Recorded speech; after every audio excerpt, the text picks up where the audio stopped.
Hey, welcome back to Lick of the Week videos. It's been a while since I've posted any new material, and I posted a thread to the Scruggs forum asking for some suggestions for future videos, and I got some really great responses. I appreciate everybody's contribution to that thread. And I had some emails in my regular email inbox giving me suggestions too, so I appreciate those emails. One topic that seemed to come up more than some of the others was playing up the neck, so I thought that would be a good series to maybe investigate with some Lick of the Week videos.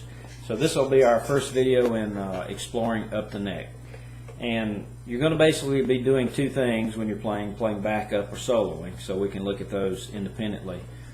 But the first thing you need to do is identify up the neck. Most people would tend to think up the neck is, say, from the 7th fret up. I tend to think about this area of the fingerboard, say from 7 to 12, being the middle part of the neck. So for the videos, I'm going to call up the neck being 12th fret and higher. So 12th and above is what I'll use as my frame of reference and call that up the neck. So in this video, before we talk about soloing or backup or whatever, let's just talk about what you need to know to play up the neck anything, no matter what it is. To play up the neck requires you, first of all, to be really good at one thing, which is using chord shapes.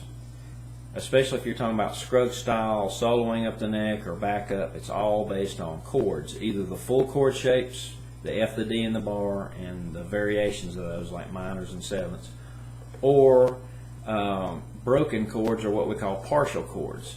And being able to navigate between those shapes and identify the chord structure of the song and make those chords and those partials function the way you want them to in your backup or your soloing.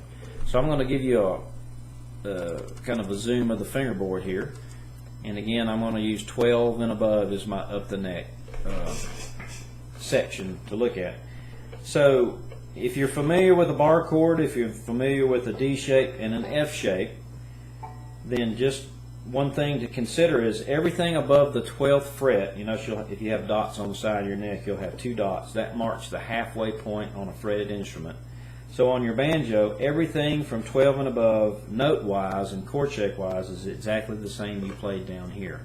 So from the nut to the 12th fret, and from the 12th fret all the way up as far as you can go, is a repeat of the notes and the chord shapes. The only difference is playing down here you have more open string choices. Playing up here, some of those same open strings may sound out of place. So to be good at soloing or playing backup in this area of the fingerboard, you have to know that everything repeats after the 12th, and you're just reusing the same shapes and all the same notes you played before, minus some open strings maybe. So let's take a look at the physical aspect of playing up here. One thing you'll notice about playing up the neck, which is obvious, is the neck starts to get wider as you go up, which makes it more of a handful, and the frets themselves start getting compressed. So instead of me wasting a lot of time in this video trying to give you tips and tricks about how to play up here physically, I think you should ask a teacher if you have one. Watch them. Watch really good players when they play up the neck, and pay attention to what their hand and their wrist and their arm is doing, and try to pick up those physical clues about, you know, how to play up there. I tend to not want to grab the neck much unless I'm, you know, thumbing the fifth string or something, and especially when I get to this area, which is the heel portion of the banjo. Even with a cutaway heel on some banjos, you still have the physical problem of trying to get your hand over this big hunk of wood. So what I tend to do is kind of float a little more. Sometimes my thumb will be around the neck, sometimes my thumb will actually be off of the neck, and I'm more or less floating and kind of hinging with my arm so that I can get good clean notes out of some of these chord shapes. And as it's been stated sometimes on the forums, you don't always have to use the complete chord shapes. You can use what we call partials. So as I mentioned before, you need to know your F, your D, and your bar. Probably be a good idea to be able to convert those to minors and to add a note to make it a 7th chord. But just as a basic primer, you should know your major shapes, your F, your D, and your bar. And you should be able to locate all the major chords you need using those three shapes. then you should be able to break them down into partials. And I'm not going to get into any specific ideas in this video, but let's just go over the partials that you need. A bar chord anywhere on the neck can be dissolved into partials. The most used partial is the first and second string out of any bar chord. You can use different fingers to hold those notes. But basically, a lot of the ideas that you'll play, be it backup and soloing, will be based on you playing that partial. The next most common partial would be out of any D-shaped position, anywhere on the neck, especially up the neck, you'll use what's called the Sally Gooden position or the Cumberland Gap position. I'm going to give you a little close-up on that. So it's the same two strings that you would play out of your D shape, but instead of using these two fingers, you substitute this, which allows you to add and take away notes in other places. Looks kind of hard at first, but it's really not. So you'll be playing backup licks, filler licks, and you'll be using that position to play melody also. And then you have the F-shaped chord, and a partial of that, the most common one, is the first and second string out of that partial. So you can roll over that and you can play ideas that are backup or ideas that are used in soloing with that. So if I'm playing, say, a typical G, C, D chord progression, I can use this for a partial G. Again, just playing the two notes and maybe the fifth string. Then I could play that same thing for C, same thing for D. And you may could get away with using those two notes with the fifth string in other places, like F. Sometimes the fifth string won't sound good with what you're doing, and because of the nature of that heel being in your way, you won't be able to fret the fifth, so you just don't play it. But that is moving the bar chord partial around to the chords that you need that represent the chord progression in the song you're trying to play over.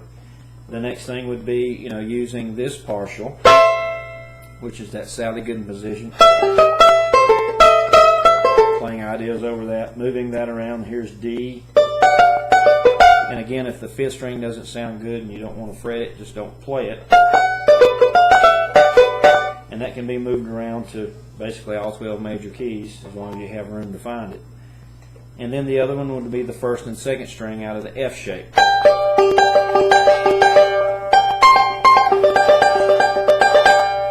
And that will allow you to find some of the major chord sounds you need. And there will be other times when you'll need the entire shape. And I can't really tell you in this video when or why you would choose every full chord shape.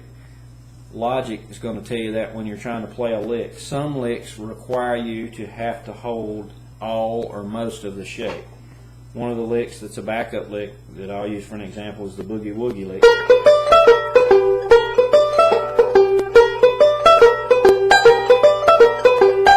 Depending on which version of that backup lick you play, you will need at least 4 of the strings, and sometimes, 3 of the strings, and sometimes all 4.